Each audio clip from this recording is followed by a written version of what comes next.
Армысыз көрермен, Букетов Лайф кезекті шығарылымын бастайды. Эфир тізгінінде мен Күнсұлу Иманшысып.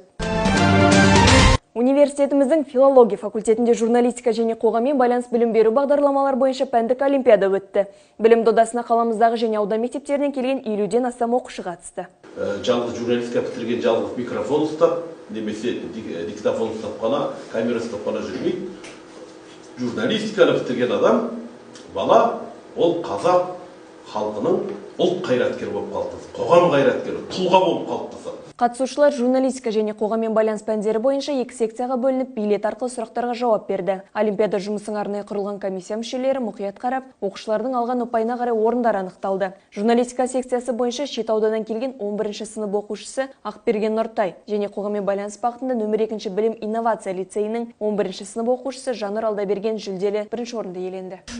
Мен негізі нақты журналистикаға түсем деген ойда болған жоқ, тек жазуға жақын болғандықтан осы журналистика бағытында көргім келді, қатысып, байқап, мен журналистика бағытында жүре аламын ба деген оймен қатысып көрейін дедім. Енді мен осы сайыстан кейін, сайыс өте жақсы өтті, көптеген балалар қатысты, көбісі өнерлі болды. Сол мен өзімнің сұрақтарға өз ойыммен жауап бердім, сөйледім. Сол бірақ ол жүргізген кісілердің де сұрақтары, бізден сұрауы, бізді тексеру барлығы жақсы болды. Мен енді осы сайыстан кейін журналистика бағытын осы Карго университетінде оқимын деген ойдамын.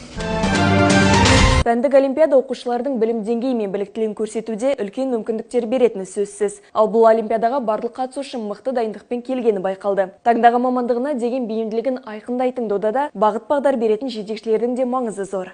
Бүгінгі сайыста менің оқушым 1-ші орынға ие болды. Оқушым өте талантты, жан-жақты оқушыларымыздың бірі. Биылғы жылы 11-ші сыныпта тәмамдап, осы журналистика мамандығын таңдап отыр негізі. Өзіне ұнайтын салалардың бірі. 1-ші орынды алғанымызға өте қуаныштымыз.